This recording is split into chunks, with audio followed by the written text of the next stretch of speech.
सलाम friends, hope you are doing well and everything is good in your life.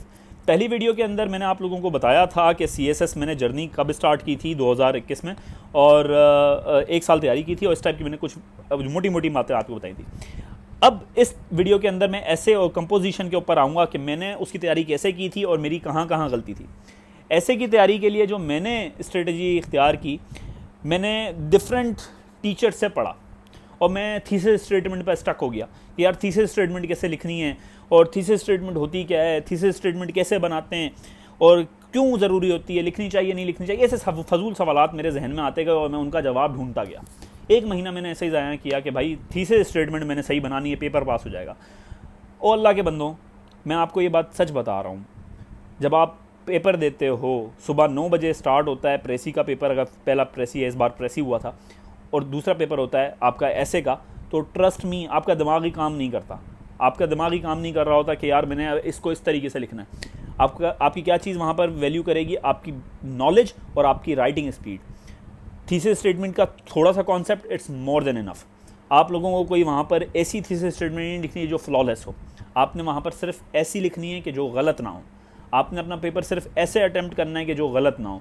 आप outstand खुद ही कर जाएंगे। आप वहाँ पर जो है, जो अलग होंगे, स्पेशल होंगे, वो आपका पेपर खुद ब खुद नज़र आ जाएगा, क्योंकि इतना ज़्यादा प्रेशर होता है, इतना ज़्यादा आपका एग्ज़ाम हॉल का आपका प्रेशर होता है जो सीरियस कैंडिडेट्स होते हैं उनके लिए, कि उनको रात को नींद नहीं आ रही होती है, उनको भूख नहीं लग रही होती है, उनको कुछ समझ में नहीं आ रहा होता यार किस तरीके से मैं आगे काम करूँ, किस तरीके से मैं आगे अपनी स्टडीज़ को लेके चलूँ, या मेरा अगला पेपर में मेरी क्या परफॉर्मेंस होगी। तो ये बहुत ही फजूल सी बात है कि जो थीसिस स्टेटमेंट्स हमने 4-5 याद कर ली, थीसिस स्टेटमेंट के मैंने फार्मूले देख लिए, ऐसा कुछ भी नहीं होने वाला। आपको मैंने काफ़ी टीचर्स ऐसे देखे जिन्होंने मुझे ये चूरन दे दी थी कि जी आपने ना वो थीसिस स्टेटमेंट में 2 और ऑल 2 लगाना, आपने कवर कर लेनी है। और यार 2 और ऑल 2 वाला अगर सवाल ही नहीं आया, वहाँ टेक्निकल सवाल आ गया, तो मैं तो 2 और ऑल 2 के अंदर ही फंस जाऊँगा। और 2 और ऑल 2 वाला स्ट्रक्चर भी गलत था जो टीचर्स ने मुझे पढ़ाया, क्योंकि 2 और ऑल 2 एक साथ सेंटेंस में यूज़ ही नहीं होते, और वो टीचर्स थे जो कि बहुत नामवर हैं। खैर मैं उसके अंदर नहीं जाना चाहता। अब हम क्या करते हैं, हम ब्लेम मारते हैं एसए की फेलियर पे एफपीएससी को कि जी इन्होंने फेल किया है। मैं अगर फेल होता हूँ इस बार भी, तो मैं किसी के ऊपर ब्लेम नहीं मारूंगा, इट्स माई ऑन फॉल्ट। अगर मैं कामयाब नहीं हो रहा, इट्स माई ऑन फॉल्ट। आप अपना गिल्ट अपने ऊपर लेने की आदत डाल लें। जब आप अपना गिल्ट अपने ऊपर लेने की आदत डालेंगे तो you will improve your self, you will see improvement in your self. मैंने एक एग्जाम्पल दूँ इसकी आपको, कि मैंने पिछले वीडियोज़ में भी आप लोगों को एग्जाम्पल दी थी कि अगर मेरी यूट्यूब वीडियोज़ अपलोड कर रहा हूँ मैं, उसके अंदर लाइक्स नहीं आ रहे, कमेंट्स नहीं आ रहे, सब्सक्राइबर्स नहीं आ रहे, तो किसका फॉल्ट है? ये मेरा फॉल्ट है। मैं आपके ऊपर फॉल्ट नहीं डाल सकता। ऐसे ही आप एफपीएससी पे फॉल्ट नहीं डाल सकते मैं फेलियर रेशो का। तो ये आप छोड़ दें दिमाग में कि जी ये ऐसे बहुत मुश्किल है। ऐसे सिर्फ और सिर्फ फेल होता है आप लोगों की अपनी गलतियों से। खैर, जो मेरी गलतियाँ थी वो मैं आपको बता देता हूँ कि मैंने एक ही डायरेक्शन में जाके ना ऐसे की तैयारी की। मैं ये नहीं कह रहा कि मेरा ऐसा फेल हो गया है, अभी तक रिजल्ट नहीं आया भाई, पर जो मेरी गलतियाँ थी सिर्फ मैं वो डिस्कस कर रहा हूँ आपसे कि आप लोग वो ना करें।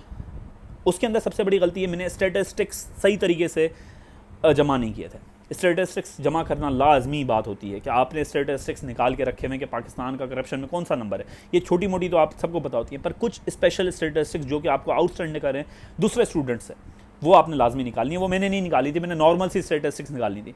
कोटेशंस आपने हर टॉपिक के मुतालिक मैंने किया था, तो हर टॉपिक के मुतालिक आपने एक अलग कोटेशन, एक अलग पैराग्राफ्स बनाने, उनको याद करना है, आपने उसको डेली बेसिस पे यूज़ करना है। जैसे आपने करप्शन के ऊपर कुछ कोटेशंस आपको लाजमी याद हो कि आपको अपने बॉडी पैराग्राफ में और अपनी कंक्लूजन उसके अंदर जो है बॉडी पैराग्राफ्स में या इंट्रोडक्शन में डाल सकें। एक और सबसे बड़ी गलती जो मैंने ऐसे के अंदर की, मैंने आउटलाइन पे बहुत ज़्यादा फोकस किया, मैंने इंट्रोडक्शन पे बहुत फोकस किया, मैंने कंक्लूजन पे बहुत फोकस किया, पर मैंने बॉडी पैराग्राफ्स पे इतनी जान नहीं मारी।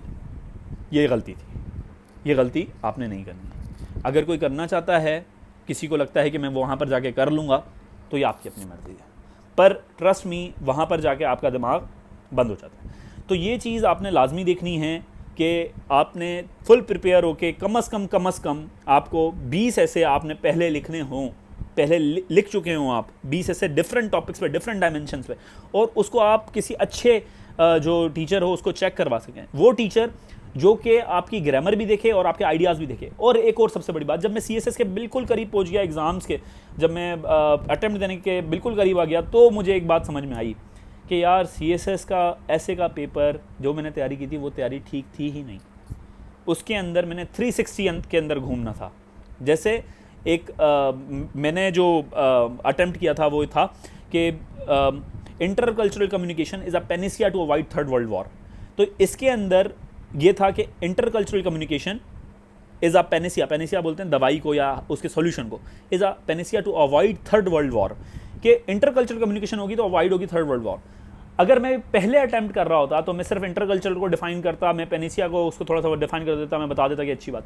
पर ये यहाँ पर कह रहा है कि ये किस तरीके से, इसके अंदर आपने पूरी दुनिया के एग्जांपल्स देनी है, पूरा बड़ा ग्राउंड है आपके पास, इसके ऊपर खेल सकते हैं, और इसी के आपके सारे नंबर हैं, इसी के सारे पैसे हैं। और कुछ स्टूडेंट्स वही दकियानूसी सी आउटलाइंस बनाते हैं और एक ही डायमेंशन में सोच रहे होते हैं। आपने अपना दिमाग पूरा खोलना है कि यार इंटरकल्चरल कम्युनिकेशन होगी तो क्या क्या हो सकता है। फॉर एग्जांपल क्या हो सकता है, आपका ट्रेड बढ़ जाएगा, ये तो नॉर्मल सा आइडिया है। आपकी जंगें रुक जाएंगी, ये भी नॉर्मल सा आइडिया है। एक और काम हो सकता है, नेगेटिव इम्पैक्ट भी आ सकता है। आपने ये भी बताना है उसके अंदर कि यार आप जो बात कह रहे हैं इंटरकल्चरल कम्युनिकेशन या पेनिसिया अवॉइड थर्ड वर्ल्ड वॉर तो है, पर इंटरकल्चरल कम्युनिकेशन से प्रॉब्लम्स भी क्रिएट हो सकती हैं। फॉर एग्जांपल अगर CPEC हम बना रहे हैं जिसमें चाइना और पाकिस्तान कनेक्ट हो जाएंगे, उससे प्रॉब्लम क्रिएट हो सकती है। जो चाइना का कल्चर है वो बहुत डोमिनेंट हो जाएगा हमारे कल्चर के ऊपर, हो सकता है हमारे रिलीजन पे डोमिनेंट हो सकता है। जैसे जो हमारा सब कॉन्टिनेंट है उसके ऊपर ब्रिटिशर्स का जो है वो जो अजारादारी थी वो ज़्यादा हो गई। क्यों? क्योंकि वो डोमिनेंट कल्चर था हमारे इस कल्चर के ऊपर। तो ये हो सकता है। इंटरकल्चरल कम्युनिकेशन अवॉइड तो करती है थर्ड वर्ल्ड वॉर के ऊपर, और इशूज़ लेके आ सकती है। ये देखें डिफरेंट डायमेंशन है, पर ये हकीकत है, इस टॉपिक से बिल्कुल रिलेटेड है। तो इस तरीके से आपने डिफरेंट डायमेंशन में सोच के अपना पेपर अटेम्प्ट करना होता है, और इसके लिए आपको करनी होगी प्रैक्टिस। इसके अलावा और कोई हल नहीं है। ये अभी भी मेरे दिमाग में अभी एक बात आ गई, ये मैंने आपसे शेयर कर दी। तो ये डिफरेंट डायमेंशन में सोचना है। अब ट्रेड बढ़ जाएगी जी, इकोनॉमी बढ़ जाएगी, इंटरकल्चरल कम्युनिकेशन से वॉर नहीं होगी, एक दूसरे को बंदे नहीं मारेंगे, ये सब लिखेंगे, ये सब लिखेंगे। आपने कुछ ऐसा लिखना है कि जो दूसरों से आपको अलग करे। अगर इस वीडियो ने आपकी लाइफ में थोड़ी सी भी वैल्यू एडिट की है, आपको लगता है कि यार ये अच्छी वीडियो बनाई गई है, हज़ारों फजूल वीडियोज़ लाइक होती हैं यूट्यूब पे, इस वीडियो को भी लाइक करें, चैनल को सब्सक्राइब करें, ताकि इस टाइप की वीडियोस और बने। हम नॉलेज का जो पाकिस्तान में नॉलेज सिस्टम है उसको अंदर एक रिवाइव लेके आएँ, एक चेंज लेके आएँ, और जो स्टूडेंट्स फेल होते हैं उन लोगों को हम हेल्प करें ताकि वो पासिंग रेशो की तरफ हम ज़्यादा बढ़ें और हमारा पासिंग रेशो बढ़ जाए। और मेरे लिए भी दुआ कीजिएगा कि रिज़ल्ट वेटिंग में है और रिज़ल्ट्स इंशाल्लाह उसके अच्छे हैं। अपना बहुत ख्याल रखिएगा। अल्लाह हाफ़िज़।